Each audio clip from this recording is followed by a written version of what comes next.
This channel does not promote any violent, harmful, or illegal activities. All content provided by this channel is meant for an educational purpose only. Top quality और consistent performance के लिए सिर्फ silver pump नाम याद रखना। নমস্কার, স্বাগত আপনাকে টিভি9 বাংলায় আরো একবার মর্নিং সুপার প্রাইম টাইম নিয়ে আমি দীপ রয়েছি আপনার সঙ্গে। দেখুন, দুর্গাপূজা আসছে, কিন্তু দুর্গাপূজার আগে শহর কলকাতায় উদ্বেগ বাড়াচ্ছে ডেঙ্গি পরিস্থিতি।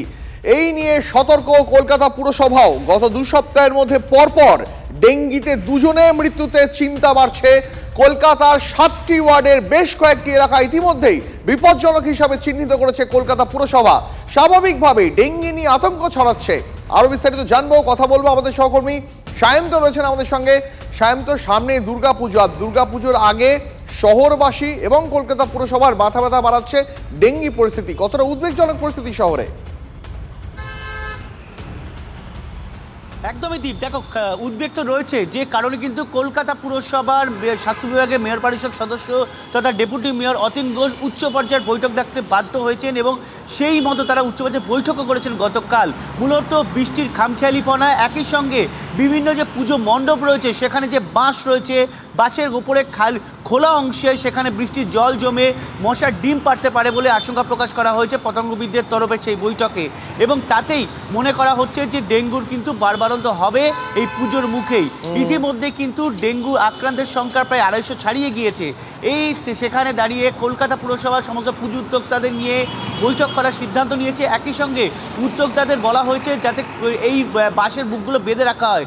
পাশাপাশি 7টি ওয়ার্ডের বেশ কিছু এলাকাকে অতি বিপজ্জনক বলে ঘোষণা করা হয়েছে, যেখান থেকে মূলত ডেঙ্গির আতুরঘর বা ডেঙ্গি ছড়াচ্ছে বলেও ইতিমধ্যে বৈঠকে উঠে এসেছে।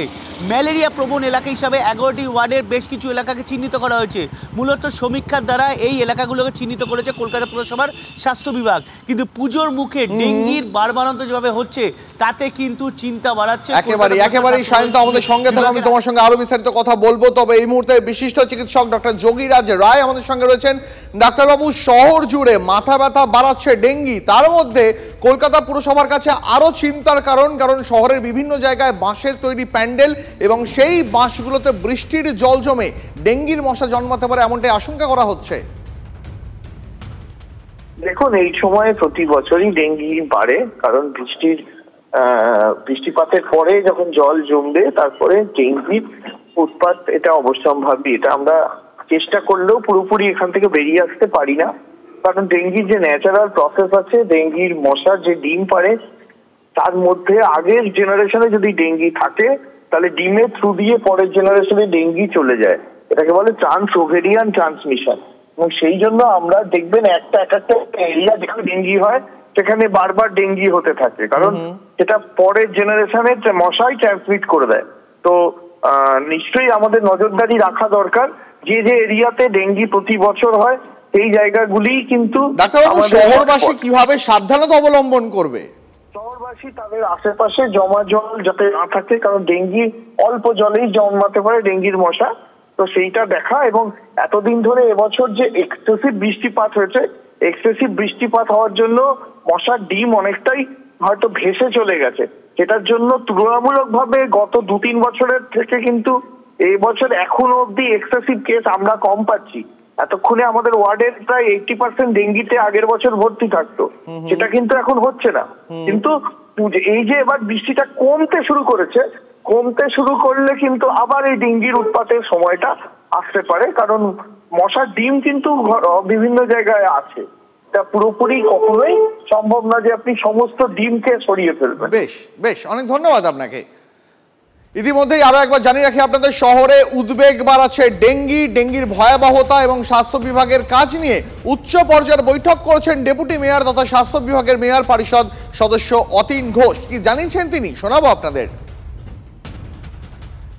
11টা ওয়ার্ডে আমাদের ডেঙ্গু ম্যালেরিয়ার জন্য চিহ্নিত করা হয়েছে, সেখানে স্পেশাল ড্রাইভ করা হচ্ছে।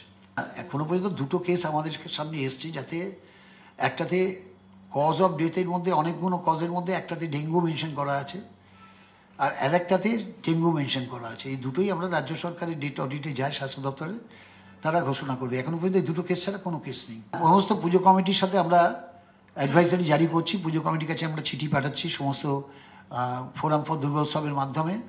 আমরা প্রত্যেকটি পুজো কমিটির কাছে চিঠি পাঠাচ্ছি যে আপনারা মাসের মণ্ডপ যেগুলো হয়েছে সেগুলোর উপরে যে আপনারা প্রোডাকশন নিয়েছেন আপনারা আমাদের সাথে সহযোগিতা করুন, ছবি তুলে পাঠান, যাতে আমরা জানতে পারি যে ব্যবস্থা নেওয়া হয়েছে। যেখানে যেখানে আসবে না সেখানে আমাদের ডাইরেক্ট গিয়ে দেখতে হবে যে প্যান্ডেলের বাঁশের মাথাগুলো তারা কভার করছে কিনা। শহর কলকাতা তো বটেই, রাজ্য জুড়েই আক্রান্তের সংখ্যা লাফিয়ে লাফিয়ে বাড়ছে। ডেঙ্গি আক্রান্তের নিরিখে রাজ্যের শীর্ষে মুর্শিদাবাদ, আর একই সঙ্গে ওই জেলায় চোখ রাঙাচ্ছে ম্যালেরিয়াও।